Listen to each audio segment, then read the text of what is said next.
Very good morning, my dear friends. Lime Lyrics morning மெசேஜில் மீண்டும் உங்களை சந்திக்கிறதுல ரொம்ப சந்தோஷம். இன்னைக்கு டாபிக் ஹாப்பி பீப்புள். எல்லாருக்குமே சந்தோஷமாக இருக்கணும் அப்படிங்கிறது தான் வாழ்க்கையின் ஒரு லட்சியம். யாருமே துக்கத்தை விரும்புறதில்ல, டல்னஸ் விரும்புறதில்லை. எப்போவுமே நம்ம சுறுசுறுப்பாக சந்தோஷமாக மன நிம்மதியோடு ஆனந்தமாக இருக்கணும். அந்த சந்தோஷத்தை கெடுக்கக்கூடிய யாராக இருந்தாலும் எதுவாக இருந்தாலும் நம்ம விளக்க தான் முயற்சி பண்ணுவோம். கில்ஜாயின்னு சொல்லுவோம் அந்த மாதிரி மனிதர்களை. அவர்களை நமக்கு பிடிக்கிறதில்ல. ஸோ சந்தோஷமாக இருக்கணும். அப்போது சந்தோஷமாக இருக்கிற மனிதர்கள் எப்படி இருப்பாங்க அப்படிங்கிறதுக்கு சில க்ரைட்டீரியா இருக்குது, சில லட்சணங்கள் இருக்குது. சந்தோஷமாக இருக்கவங்க இப்படி தான் இருப்பாங்கன்னு. அப்போ அப்படி இருந்தால் நம்ம சந்தோஷமாக இல்லாமா? எஸ், சந்தோஷமாக இருக்கிறவங்க எப்படி இருப்பாங்கன்றதை பார்த்த உடனே அப்படி இருந்தால் நாமளும் கண்டிப்பாக சந்தோஷத்தை கொண்டு வந்துடலாம் இல்லையா நம்ம லைஃப்பில். First thing, they don't show of.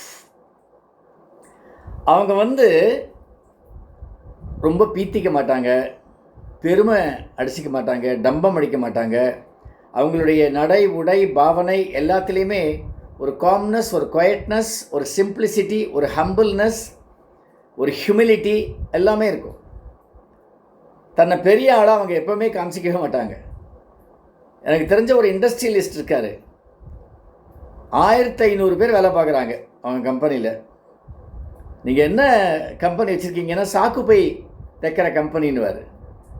அது எல்டிபி பேக்ஸு, ஹெச்டிபி பேக்ஸ் எல்லாம் தயாரிக்கிற ஒரு பெரிய நிறுவனம். எல்லாமே எக்ஸ்போர்ட் ஓரியன்ட், 100% EOU. ரொம்ப ஒரு கம்மியான இண்டிஜினஸ் இவங்க தான் இருக்காங்க, கிளைண்ட்ஸ் தான் இருக்காங்க. பட் அதை சாக்கு பை தைக்கிறதுன்னு சொல்லிக்குவார், காமிச்சிக்கவே மாட்டார். தன்னுடைய பணக்காரத்தனமோ எதுவுமே, எந்த ஹேபிட்டும். பொதுவாக பணக்காரங்களுக்கு தண்ணி போடுறது, பெரிய ஹோட்டலில் போய் தங்கி படோடமாக இருக்கிறது, பார்ட்டிஸ் அட்டன் பண்ணுறது, ஸ்மோக் பண்ணுறது, அந்த ஒரு டாம்பிகமே இருக்காது. ரொம்ப சிம்பிளாக இருப்பார். ஸோ நாம் ஷோ ஆஃப் பண்ணாமல் ரொம்ப சிம்பிளாக ஹம்பிளாக இருந்தாலே நமக்கு சந்தோஷம் நிலைக்கும். And they talk less. அவங்க பார்த்தீங்கன்னா கேட்குற கேள்விக்கு பதில் சொல்லுவாங்க, ஆனால் டக்குன்னு கட் பண்ணுற மாதிரி சொல்ல மாட்டாங்க.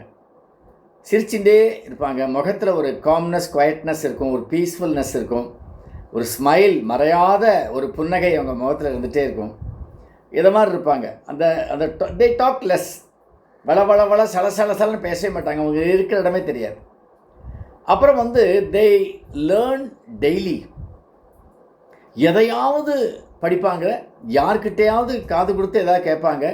அவங்க பார்த்தா எதையாவது லிசன் பண்ணிகிட்டே இருப்பாங்க. ஓ, இது புதுசாக இருக்க, இது எனக்கு இது வரைக்கும் தெரியாதே அப்படின்வாங்க.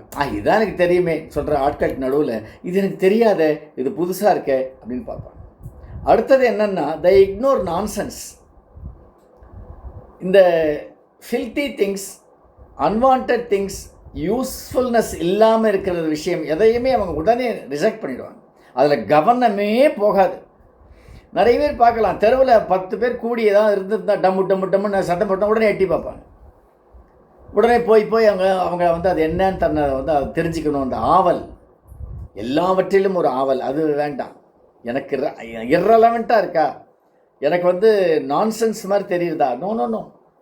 சில பேர் பாலிடிக்ஸ் பேசுவாங்க பஸ்ஸில், இவங்க போய் கலந்துப்பாங்க, ஒரே பெரிய பிரச்சனை ஆகிடும். So ignore nonsense and laugh more. அதிகமாக சிரிப்பாங்க. இவர் இந்த டிவியில் வடிவேலு விட்டெல்லாம், நான் சொன்ன இந்த இண்டஸ்ட்ரியலிஸ்ட் அந்த விட்டெல்லாம் பார்த்து சிரிப்பார். பயங்கர சென்ஸ் ஆஃப் ஹியூமர் இருக்கும். நீங்கள் சந்தோஷமாக இருக்கிறவங்களுக்கு பார்த்தீங்கன்னா சென்ஸ் ஆஃப் ஹியூமர் நிறைய இருப்பாங்க. And help less fortunate. அவருக்கு தயாள குணம் நிறைய இருக்கும். யாரெல்லாம் கஷ்டம் நினைக்கிறாங்களோ, நஷ்டம் நினைக்கிறாங்களோ அவங்களுக்கெல்லாம் உடனே ஹெல்ப் பண்ணுவாங்க. அந்த ஒரு தயாள குணம் நிறைய இருக்கும். இதெல்லாம் ஹாப்பி பீப்புளுடைய லட்சணங்கள். Now check yourself. Are you happy? If you are not happy, follow these habits.